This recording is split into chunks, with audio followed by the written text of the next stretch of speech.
Hi, this is Cathy Goodwin, and today we're going to talk about a topic, a technique that's being discussed here and there, and I thought I'd share with you my thoughts on what it is. A traditional job search meant that you would kind of dismiss the cover letter. You would really focus on your resume, which might be chronological, or it might be functional. Of course, a chronological resume means you're listing your jobs in reverse order, and functional means you're listing functions you did and mixing and matching your jobs. I hope you know by now that recruiters and employers often are not really crazy about functional resumes. Almost always we can find a way to create a chronological resume that shows your skills, even when you're changing careers. But this is pretty much the old way. And now a lot of people are using a targeted cover letter, also known as a T letter. A T letter is especially helpful when you have a job description, which nowadays you almost always have, because if you're applying for a job nowadays, you're probably responding to something that is posted on a website. Maybe it's from a publication such as a Wall Street Journal ad or another industry publication. So you have a pretty good idea of what your prospective employer is looking for. And especially you might be answering any kind of an ad. For a long time I've been recommending that this is the way to answer any kind of an ad. It's the most productive, and I used it myself back when I was in the world of jobs. This is an example of a T letter, somewhat exaggerated, of course. A lot of people use the word T because it looks like a T, sort of a pros and cons list. And what you do is you have, again, the way you have an opening, and I recommend that you have some kind of a letterhead quality on top. You can save space by having some kind of a line and putting your email and your phone number on the right. Or I didn't format this carefully, but you could do that. And then, of course, the date and then the name and address of the person you're writing to. You probably know, of course, that you ideally would have a name and address. If you don't, whatever you do, don't say to whom it may concern down here. What you'd want to do is say good morning or just leave off the salutation. And then I recommend wording like, this letter represents my interest in the position of budget director as advertised on your website. Tell them where you saw the position. And then one sentence, my qualifications seem to be a good fit with your requirements. And then you go into your T, which is on the left, you have what the requirements are that they spell out in the ad in their language. And on the right, you show how your experience is directly related to this requirement. Pretty straightforward, although it will take a certain amount of energy. You will get better, you'll get faster as you keep doing it. And then at the end, you say something very typically, I look forward to meeting with you in person. And ideally, you'll say, I will contact you to follow up. If you're answering an ad and there's lots of people, it may not be a good use of time to promise to contact them, especially if you're writing to HR or answering an ad. Some people really don't like it anymore. It's a judgment call. I don't recommend putting something like, thank you in advance for your consideration, because it's not really, it's a business deal. I mean, you're saying, here's what I have to put forward. I think this is going to help you.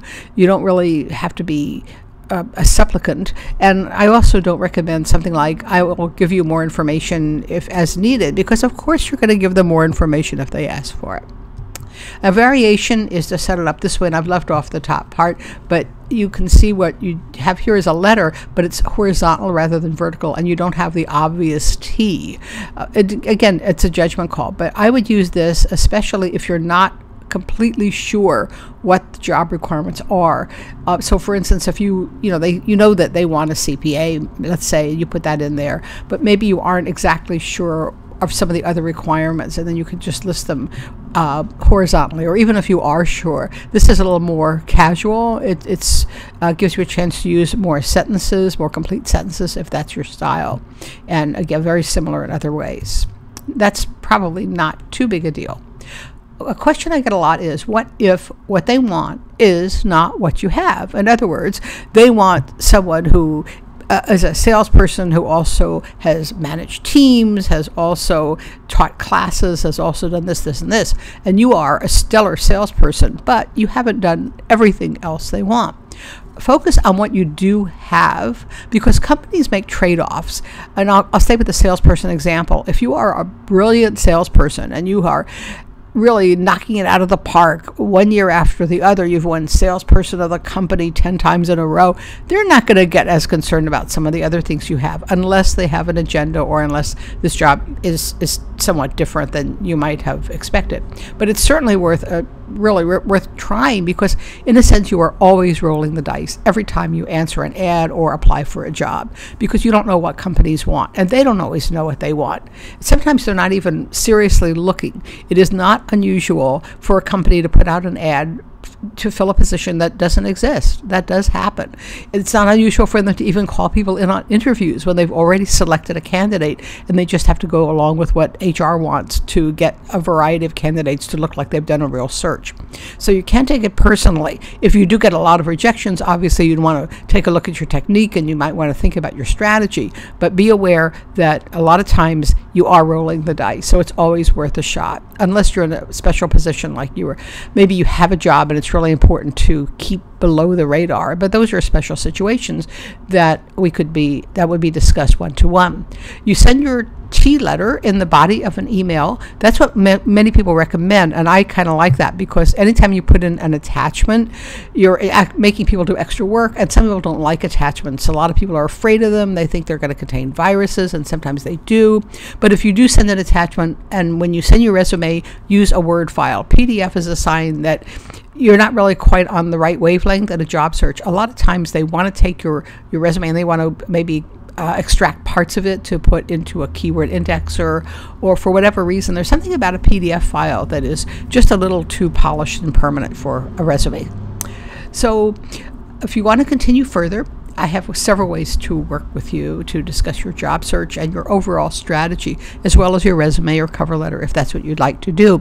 This is my website, midlifecareerstrategy.com. You will find a ton of information, including a great deal of information that is free and products you can buy at a really low cost if you want to get to know me better in that way. You can also start with a career session. That's where we get together.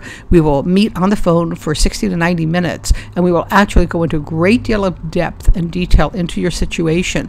For many people who are accustomed to longer term coaching of 3 to 6 months, they're often surprised at how much we get done in a single session, because I also look at things ahead of time and we have a follow-up program. So I would encourage you to get in touch with me if you are still in a stage where you're making some decisions and maybe things are challenging for you and you just want to save some time. I enjoy working with people in these sessions, and they are extremely productive. Clients say things like, "Oh, wow, this is great. I can finally sleep at night. We solved the problem. We can move on." And of course, if you have other types of career challenges, we can talk about those. Thank you so much for joining me today, and I look forward to meeting you on a future video and perhaps a one-to-one consultation.